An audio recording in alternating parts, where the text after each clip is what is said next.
प्रकरण 2। द्विशरीरी संत।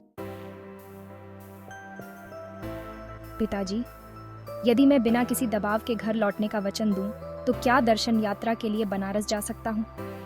मेरे यात्रा प्रेम में पिताजी शायद ही कभी बाधा बनते थे। मेरी किशोरावस्था में भी अनेक शहरों और तीर्थ स्थलों की यात्रा करने की अनुमति वे मुझे दे देते थे।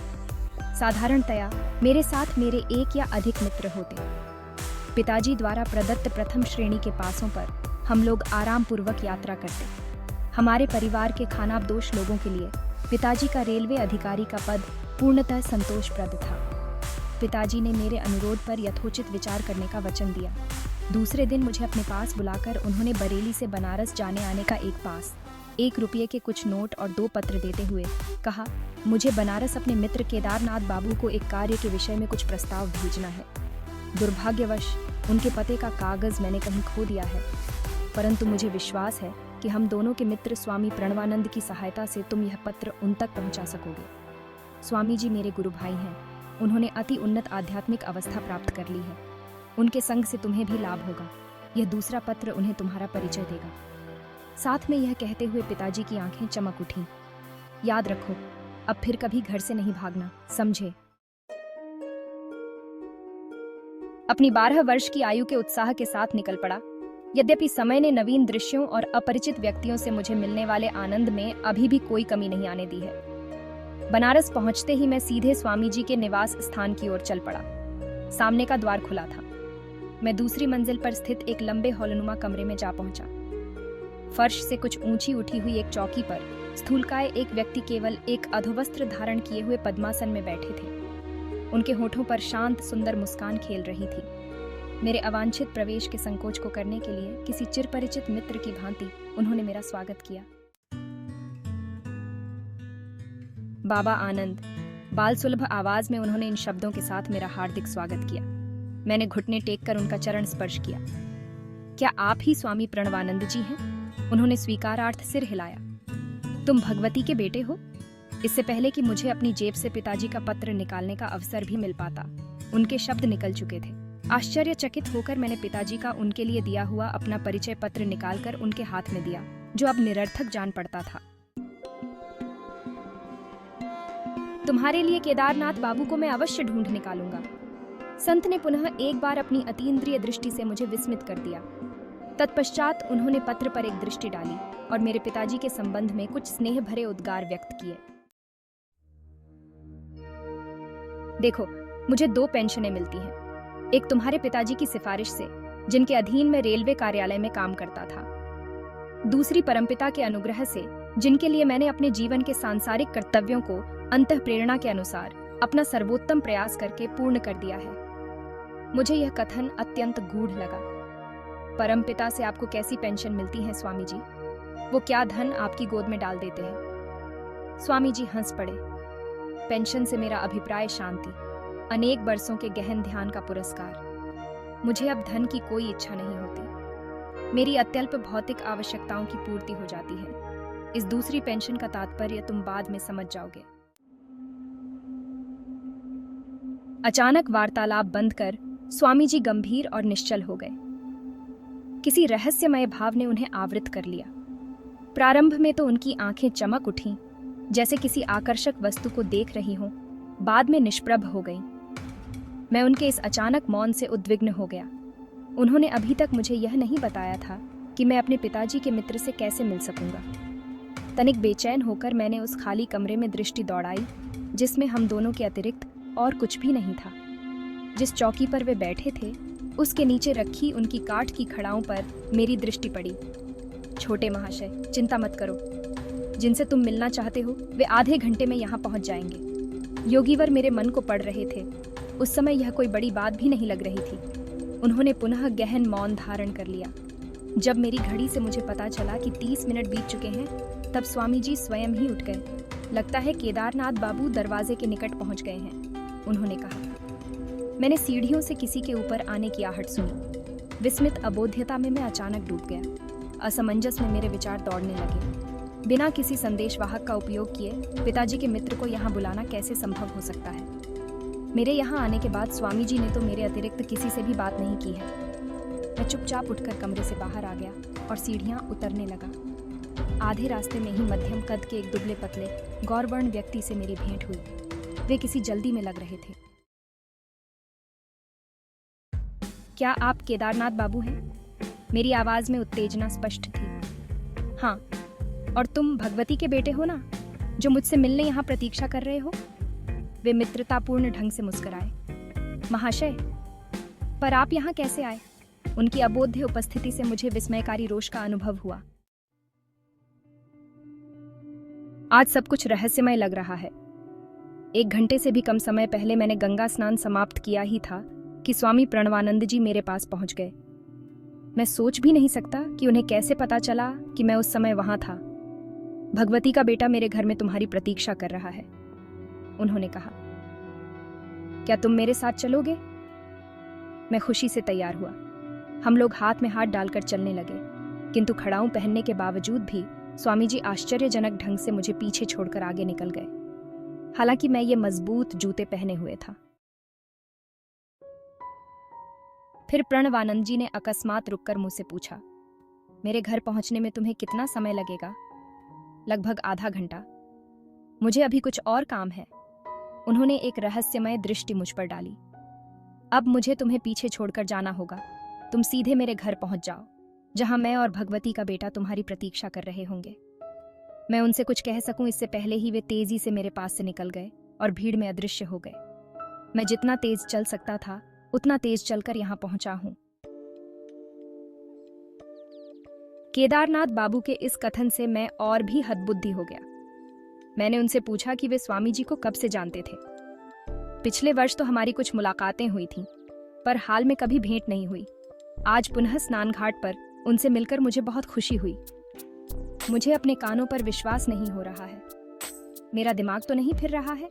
क्या आप उनसे मनः दृष्टि में मिले थे या वास्तव में देखा था, उनके हाथ का स्पर्श किया था और उनकी पदचाप सुनी थी? तुम कहना क्या चाहते हो? गुस्से से उनका चेहरा तमतमा गया। मैं तुमसे झूठ नहीं बोल रहा हूँ। क्या तुम ये नहीं समझ पा रहे हो कि केवल स्वामी जी के द्वारा ही तो मुझे पता चल सकता था कि तुम यहाँ मेरी प्रतीक्षा कर रहे हो?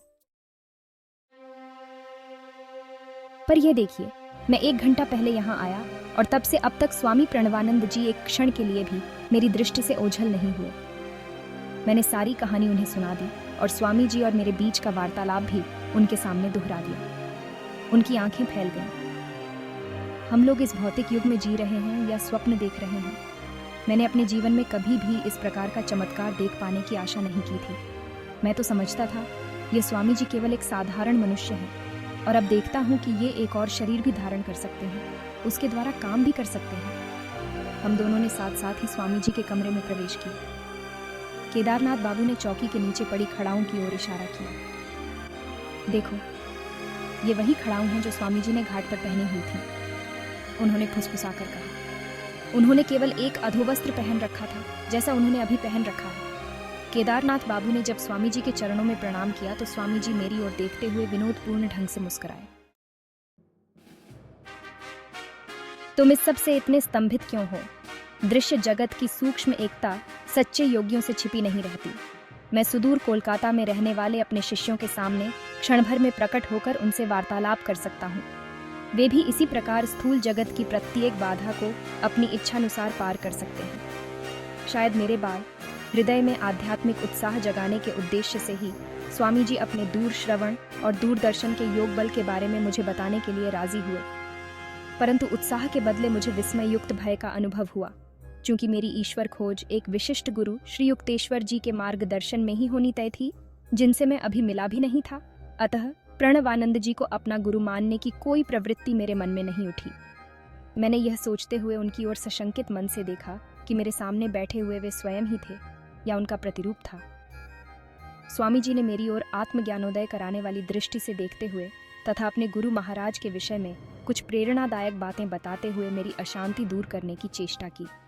जितने योगियों को मैं जानता हूँ, उन सब में लाहिड़ी महाशय सबसे महान योगी थे। वे निर्देह में साक्षात ईश्वर थे। मैंने मन ही मन सोचा कि जब शिष्य भी इच्छा मात्र से एक और रक्त मांस का शरीर धारण कर सकता है, तब उसके गुरु के लिए कौन सा चमत्कार करना असंभव होगा। गुरु की सहायता कितनी अमूल्य होती है, वह सुनो। मैं गुरुदेव के एक अन्य शिष्य के साथ नित्य रात को 8 घंटे ध्यान किया करता था। दिन में हम दोनों रेलवे कार्यालय में काम करते थे। क्लर्क के कार्य निर्वाह में कठिनाई होते देख पूरा समय ईश चिंतन में लगाने की मेरी इच्छा हुई। 8 वर्ष तक आधी रात में ध्यान में ही बिताता था। इस साधना के अद्भुत परिणाम मुझे प्राप्त होते थे। गहरी आध्यात्मिक अनुभूतियों से मन में ज्ञान का प्रकाश फैलता था, परंतु उस अनंत परम तत्व और मेरे बीच सदैव एक झीना पर्दा बना रहता था। अतिमानवी एकाग्रता और निष्ठा के साथ प्रयास करते रहने पर भी मैंने पाया कि परम निर्विघ्न एकात्मता से मैं वंचित हूँ। एक दिन सायंकाल मैं लाहिड़ी महाशय की सेवा में उपस्थित हुआ और मध्यस्थता के लिए मैंने उनसे प्रार्थना की। हठपूर्वक सारी रात मैं उनसे आग्रह करता रहा, करुणा सागर गुरुदेव, मेरी आत्मा इतनी तड़प रही है कि मैं उस प्राण प्रिय परम प्रेमी के प्रत्यक्ष दर्शन बिना अब और जीवित नहीं रह सकता। तो मैं क्या कर सकता हूँ? तुम्हें अधिक गहराई से ध्यान करना पड़ेगा। मैं आपसे प्रार्थना करता हूँ, हे प्रभु मेरे स्वामी, मैं आपको अपने समक्ष इस भौतिक शरीर में प्रकट देख रहा हूँ। मुझे आशीर्वाद दीजिए कि आपके अनंत स्वरूप में मैं आपके दर्शन कर सकूं।